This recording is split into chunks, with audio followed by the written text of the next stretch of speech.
Today's year was something else, I gotta tell you. It was the last hurrah for one genre.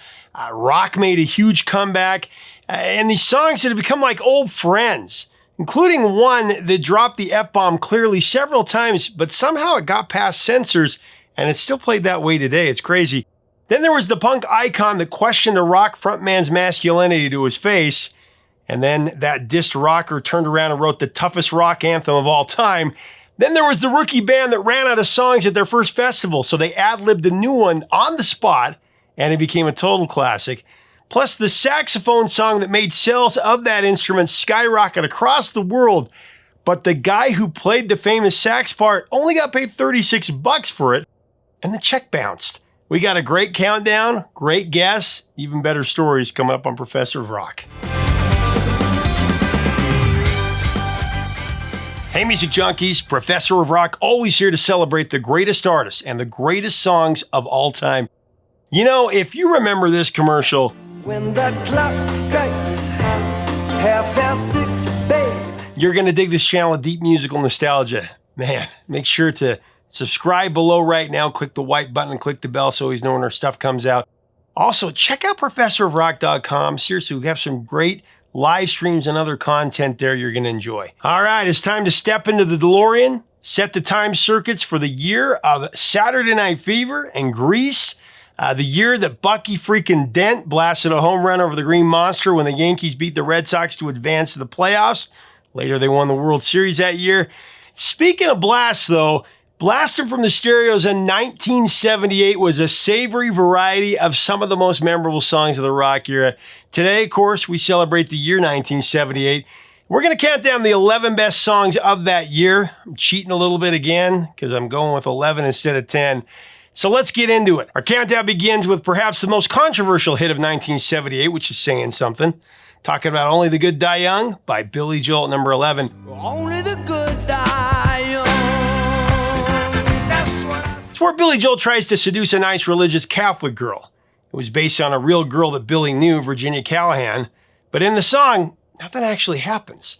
The girl holds her ground. She doesn't give in. It's a story about desire for sure, but it's also about restraint. reputation. Oh, she never cared for me. It still sent the Catholic Church into a tizzy, though. Billy would just shake his head and say, I don't know what all the fuss is about. She stayed chaste. Catholic bishops from different states tried to get the song banned. In some cases it worked, but it just made the song more popular, which is always the case. With the sinners and cry with the saints. The sinners are much more fun. Song peaked at number 24 on the Billboard Hot 100 and number 18 in Canada. And it was a significant part of Billy's epic album, The Stranger, that sold over 10 million copies. It was one of the most distinctive to come out in 77 into 78, and of course 52nd Street. And this song actually started out as a reggae song. It's kind of interesting, it didn't work.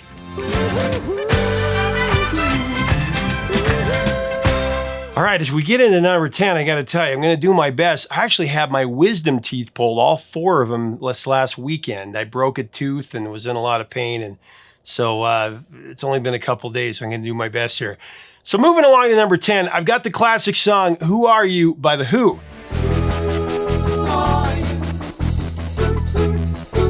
Now, the odyssey surrounding Who Are You came from one of the strangest, most chaotic days in Pete Townshend's life. It unfolded in a cramped office on Denmark Street, London's version of Tin Pan Alley, where songwriters and music publishers hash things out, often with gritted teeth. Pete spent 11 grueling hours in a marathon meeting over royalty payments for his songs. By the end of it, he was just fried, mentally and emotionally done. As he later put it, 11 hours in the tin pan, there's got to be another way.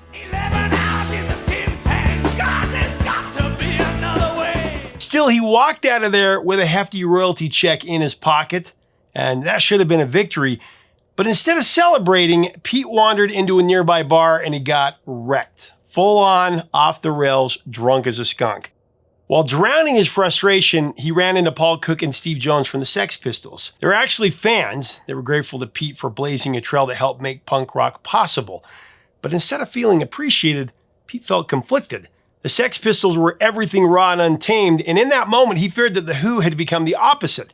Had they just sold out? Was the spirit gone? Well, those doubts haunted him as he stumbled out of the bar and into the dark streets of Soho.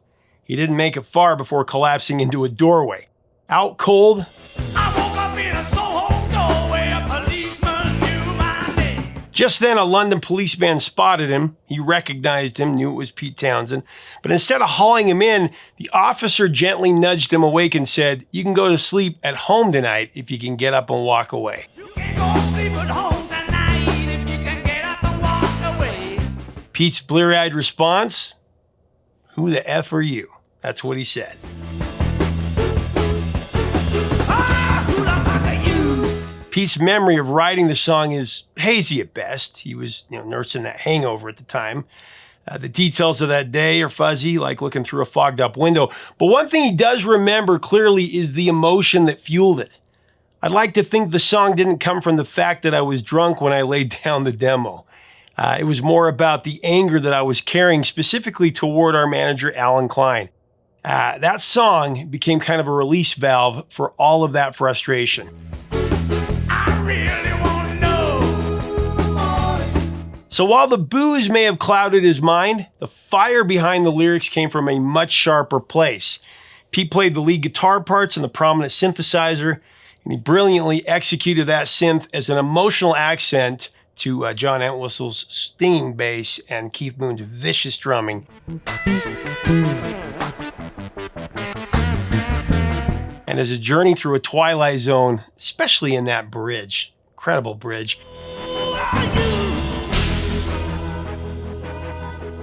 The song contained two very audible F-bombs, one at 2 minutes and 16 seconds and one at 5 minutes 43 seconds. Of course, it's a little bit different in the single version. Yet, it's been played uncensored on rock radio stations, even though there was a version that replaced it with the word hell instead. I mean, there is the drum, Keith Moon's drums that cover it a little bit, but you can clearly hear the F words.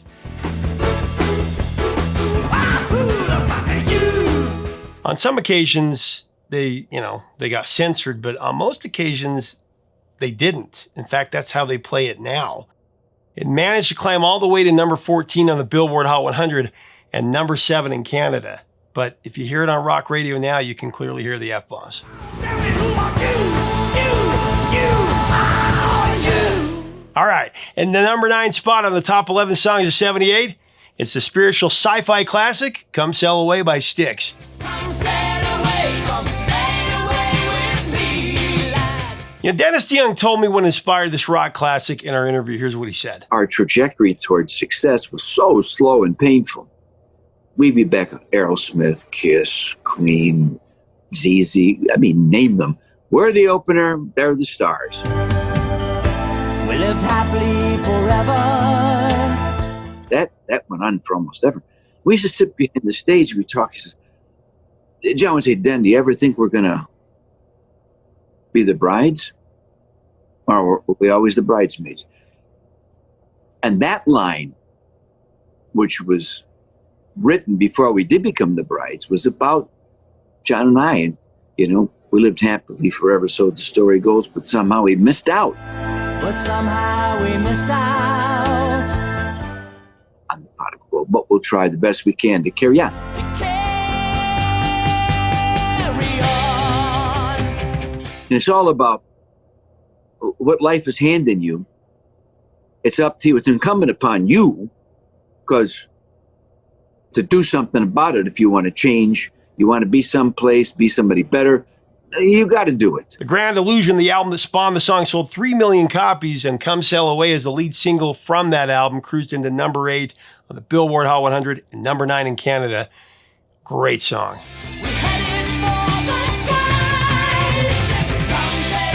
Returning to the countdown of the best of 78, we got another spiritual track that's one of the all-time greatest classic rock songs. At number 8, I got Dust in the Wind by Kansas.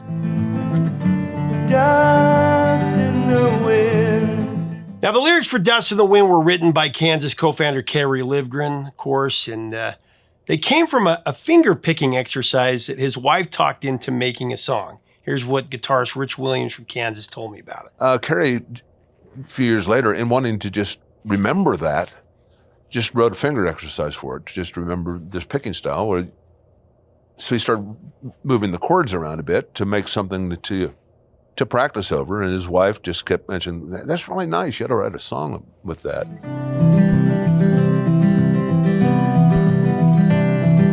And it was like, really? Why would we?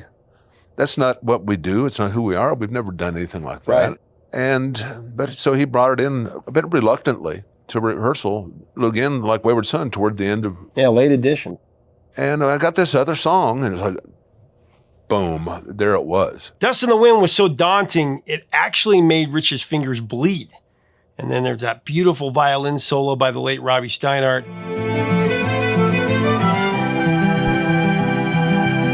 It was the #1 song at Adult Contemporary in Canada, and #3 on the top singles chart there, and in America it went to #6 in the Billboard Hot 100, their biggest song. Everything is dust in the wind. Coming in at #7 on the countdown, got the Kings of 1978 for sure, who were having a Beatles-like run, somewhat better than the Beatles in some ways. The Bee Gees' iconic phenomenon, Staying Alive.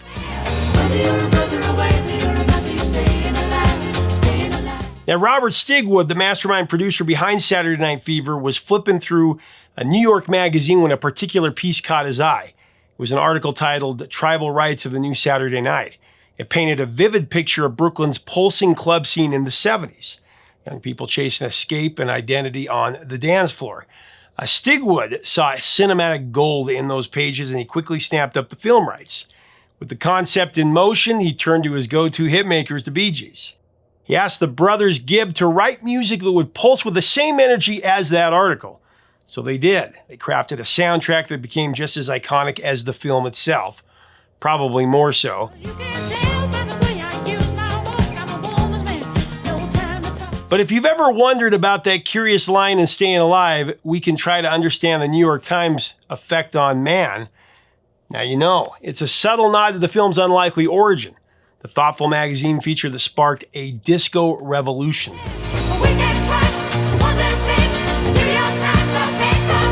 Now, when Robert Stigwood approached the Bee Gees with his new film project, he had one specific request. He wanted a song just called Saturday Night. I mean, it made sense given the title of the movie, but Brothers Gibb immediately rejected his request. I mean, to them, Saturday Night felt played out. It was just too obvious, too cliche. The Bay City Rollers already had a massive hit with that title, and the Bee Gees didn't want to follow in anybody's footsteps.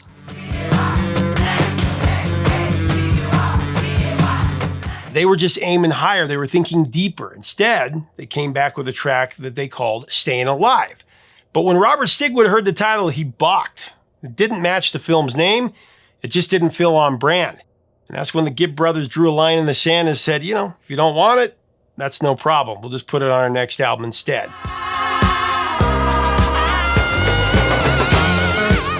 They knew they had something special, and they weren't about to let it go to waste. Staying Alive, it was happening with or without Stigwood's blessing. And Staying Alive is probably the only disco song that rockers love. Everybody loves Staying Alive. When the Bee Gees stepped into the studio to record it, there was a magic in the air, but just then the drummer on the session, Dennis Bryan, he had to leave the session suddenly because his mother, I guess she'd fallen ill. And this left the group without a drummer right in the middle of crafting what would become one of their biggest hits. And they were right in the moment. But instead of hitting pause and waiting, producers Albie Galutin and Carl Richardson, they got a little bit creative. They actually took a single bar of Bryan's drumming from another track, Night Fever, and they looped it.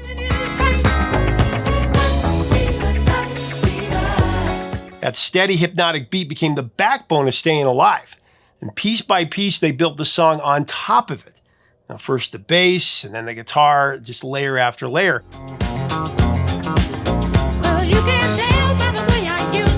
Now, originally, they planned to swap out the loop with live drums once Bryan returned. No big deal. But when they listened back, they couldn't replicate it. So they really liked it, and they didn't change a thing, and that's what made it so great. Now, believe it or not, Staying Alive wasn't originally meant to be a single, at least not right away. The plan was to lead with the Bee Gees' smooth ballad, How Deep Is Your Love? But then the trailers for Saturday Night Fever hit theaters and TV screens, and you had John Travolta in full swagger, strutting down a Brooklyn sidewalk with a can of paint in one hand and Staying Alive pulsing in the background.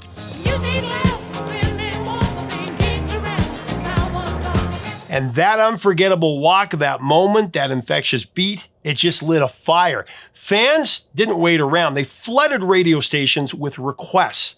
I mean, RSO Records started getting calls as well. People wanted the song right now. They wanted to buy it.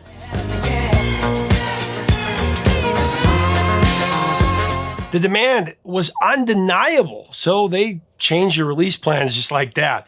Staying Alive was pushed to the front of the line because, when a song practically walks off the screen and into people's heads, you can't keep them waiting. They need it. Now, funny enough, at first, when the Bee Gees showed the album to executives, they were underwhelmed. They didn't think there were any hits on there. In the end, the album actually had 11 top 40 hits and 7 number 1 hits. It absolutely dominated the charts. It even did something the Beatles couldn't do. Barry Gibb replaced himself at number 1, not once, not twice, but 3 times with 4 straight number 1 hits. Staying Alive, Night Fever, If I Can't Have You, and Love is Thicker Than Water.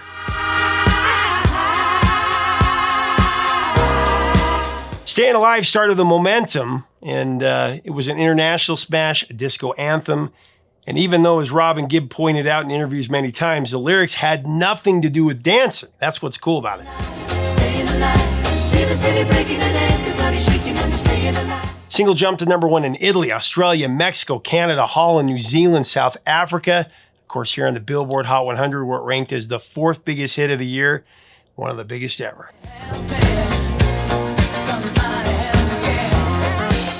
We're revealing number 6. At number 6, I've got We Will Rock You by Queen.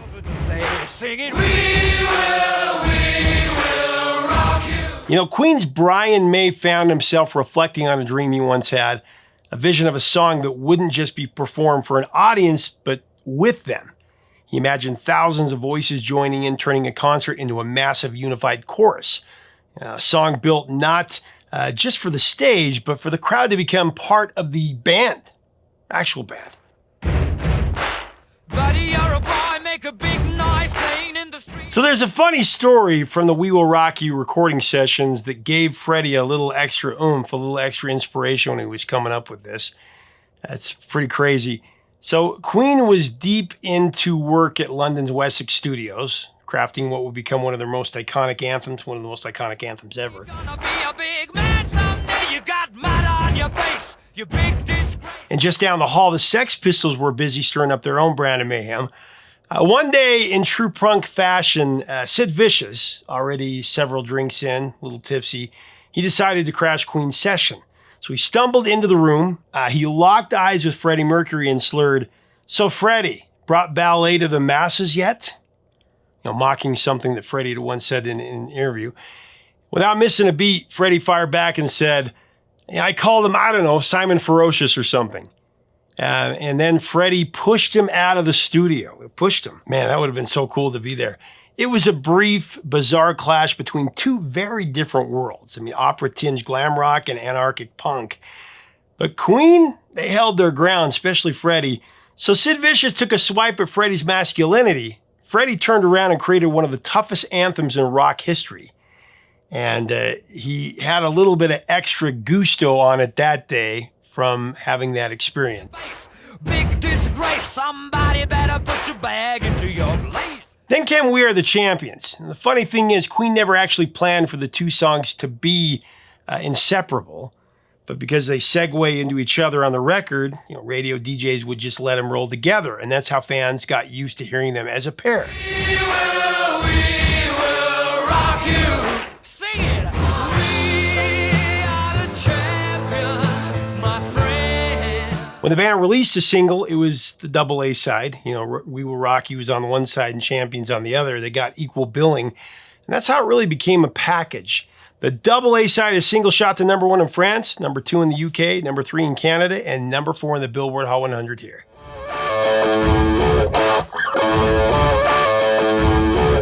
As the countdown of the top 11 songs of 78 rolls on, it's time to check your temperature, because it's about to heat up with this song at number 5 halfway through the countdown. I've got Foreigner with Hot Blooded.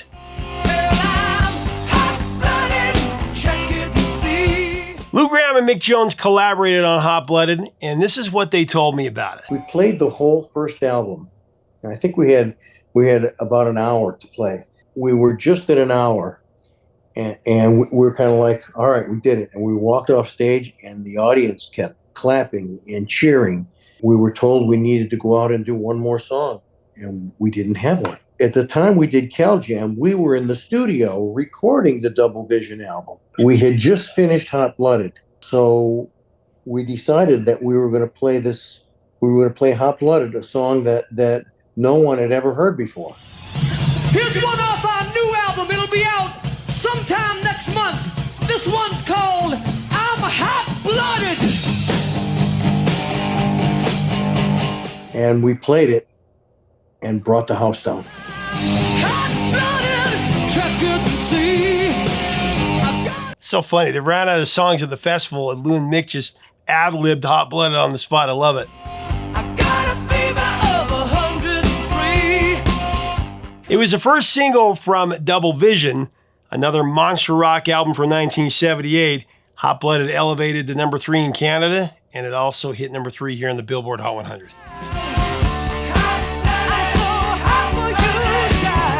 Coming in at number 4 of the Bullet, got another incredible album that came out in 1978. Geez, artistic excellence is all you can say about it. I'm talking about Steely Dan with Peg from Asia.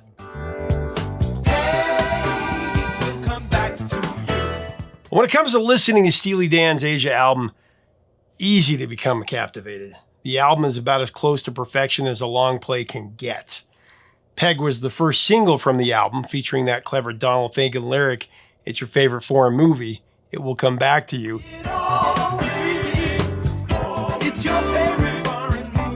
It actually wasn't a foreign movie that inspired Donald Fagen to write Peg. It was an American film, All About Eve, the classic picture from 1950 that starred Bette Davis and Ann Baxter.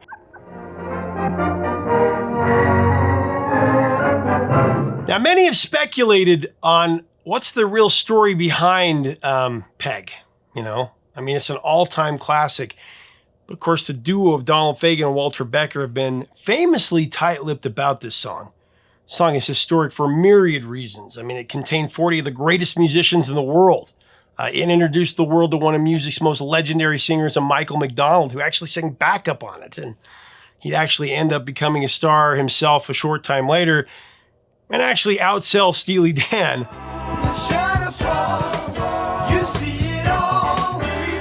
And to top it all off, they had 7 of the top session guitarists record that iconic solo before they chose the one that made the cut. And then he had to play it for 6 hours before the band was satisfied.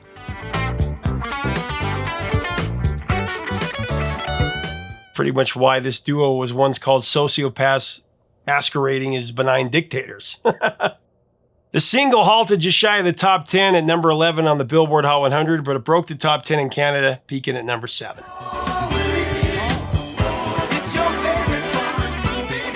Here we come in at number 3. We've got a track that begins with a thunderous, distorted guitar sound created by one of rock's most meticulous musicians, maybe even more so than Donald Fagen and Walter Becker.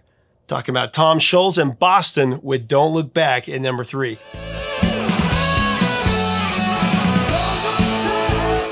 Just like Boston's groundbreaking debut, Don't Look Back was crafted largely in Tom Scholz's home studio.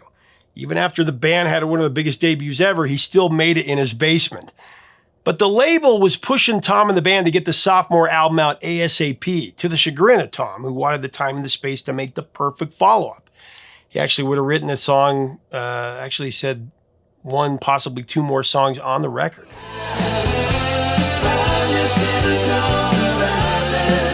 Tom pointed out that he was saving the label hundreds of thousands of dollars by engineering and producing the Boston albums, along with donating his home studio to record it, and no additional cost to the label.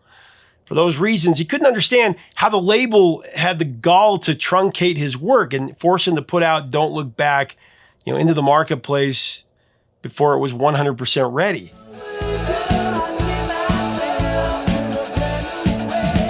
But if anyone was worried about the sophomore jinx with Boston, Tom and the band blew that one out of the water. The Don't Look Back single charted higher than any of the 4 releases from that first Boston record. It actually became their second biggest hit ever. And along with Van Halen's debut album, Dire Straits, and the Cars' first record, they collectively blew disco out of the water.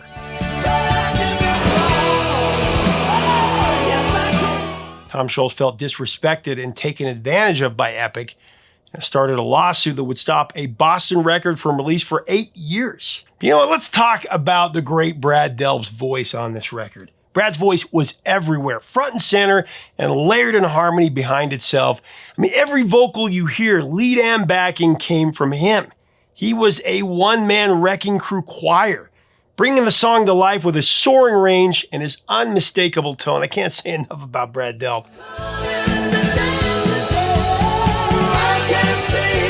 Don't Look Back was a number 6 hit in Canada, and it went to number 4 on the Billboard Hot 100.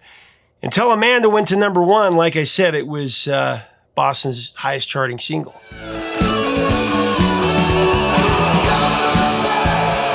When I get to the last couple of songs on one of her countdowns, I always wonder if there are some viewers out there in the POR community that are guessing what I picked and guessing right. And you know how much I love the Cars, so it's not going to surprise you to find that Just What I Needed lands at number 2 on the top 11 songs, a 78.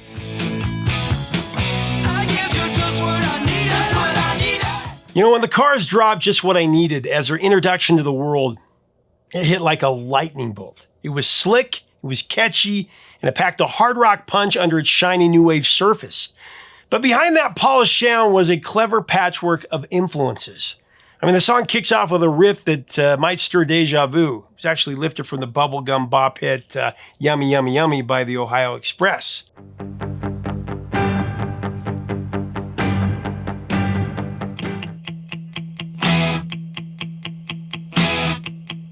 And then just as you're settling in, Greg Hawkes' keyboard riff cuts through, sharp and unmistakable, giving the track its signature edge.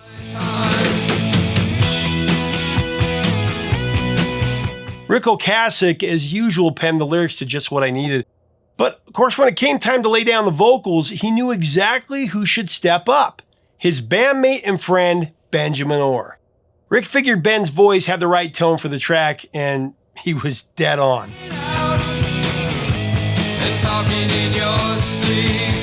Ben didn't just sing Just What I Needed. He owned it.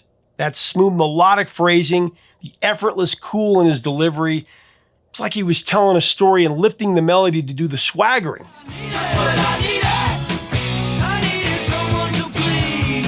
And just when you think it's all wrapped up, when it's all over, he throws in that final "So Bleed Me" with this casual, cocky flair that somehow makes the whole thing even cooler. Seriously, Ben, one of the coolest singers ever. The Cars were so cool, like I said, they invented the 80s in 1978, and it's just the truth. So here's something that might surprise some of you. Just What I Needed actually made its debut on Boston radio as a demo back in 1977. With no record deal, no big label push, just a raw tape, and it landed in the hands of DJ Max Ansartori at WBCN and WCOZ, thanks to Rick Ocasek himself. He actually handed the demos of that song and My Best Friend's Girl, hoping that she would give him a spin.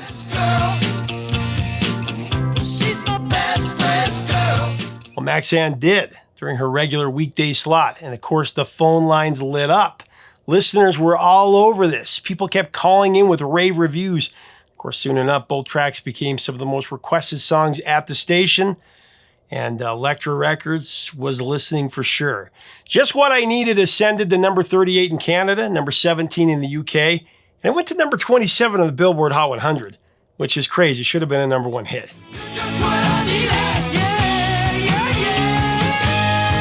All right, anyone have a drum roll handy? It's time for the big moment when we reveal the creme de la creme from 1978 and number 1 on the countdown. We're winding our way down Baker Street with Gerry Rafferty. Winding your way down on Baker Street. Baker Street wasn't just a commercial hit. It was the defining moment of Gerry Rafferty's career. It was his opus. The song didn't come out of nowhere. It was the result of years of emotional weight bottled up through a long and really bitter battle with his record label. Gerry had been caught in legal limbo, and he was unable to release music.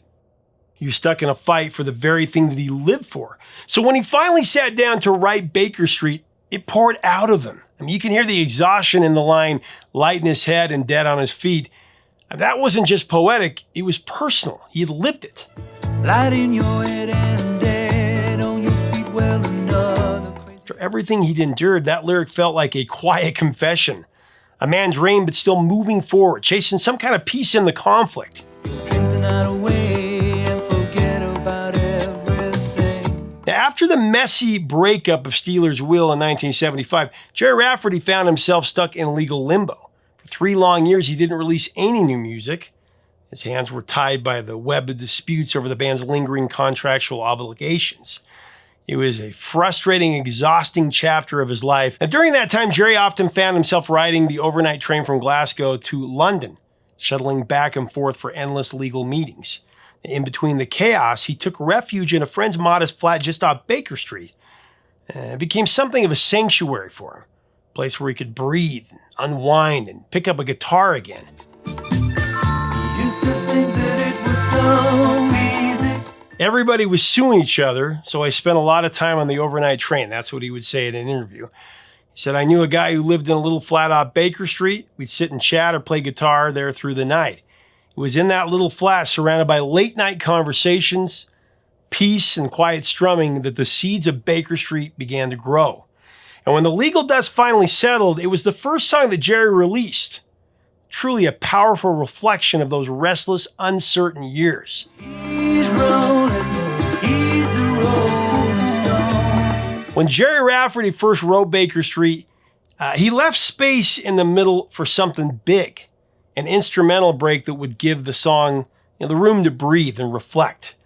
But at that time, he didn't have a clear idea of what that something would be exactly. It was just an open moment in the music waiting for the right sound to fill it. That's when producer Hugh Murphy came in. As they worked through the track together, it was actually Hugh who had the spark of inspiration. What about saxophone? And he suggested the sax. It wasn't the obvious choice, but it felt right. So they called in Raphael Ravenscroft, a session musician with a talent for bringing songs to life. Raphael stepped into the studio, sax in hand, and with just a few soaring notes, he created one of the most iconic solos in rock history.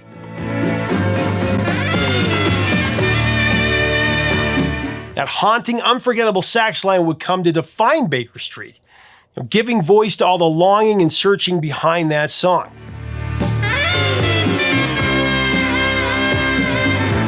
For a performance that would become one of the most iconic sax solos in rock history, Raphael didn't walk away with fame or fortune exactly.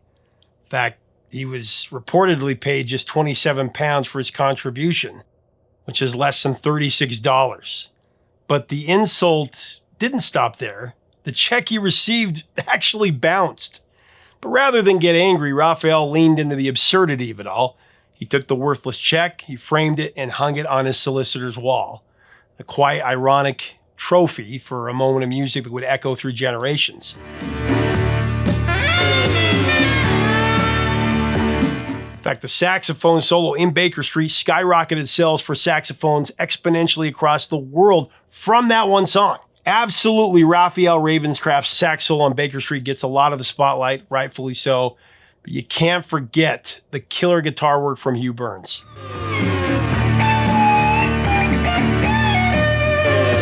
His playing added a whole layer of vitality and emotion to that track, and it actually inspired Slash to write Sweet Child of Mine years later.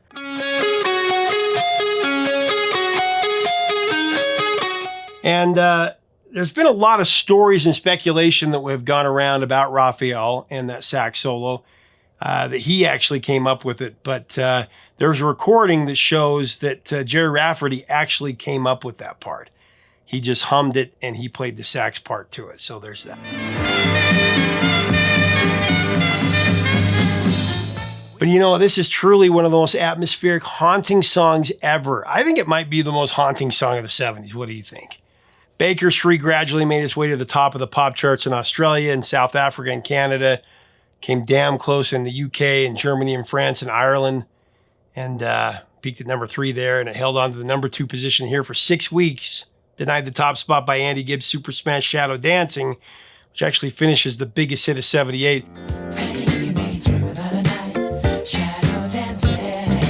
Actually had Baker Street come out a week before or a week after, it would have been number 1. So it's crazy how things work.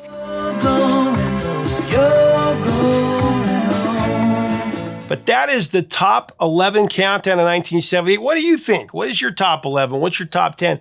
What do you think is the greatest song from 1978? Man, so many great albums that came out that year. Boston's second album, Van Halen's debut, The Cars' debut. It basically took rock and it overcame everything. Disco was done after that. And so let's have a great discussion. What are your memories of these songs? What do you think about 78 going into 80?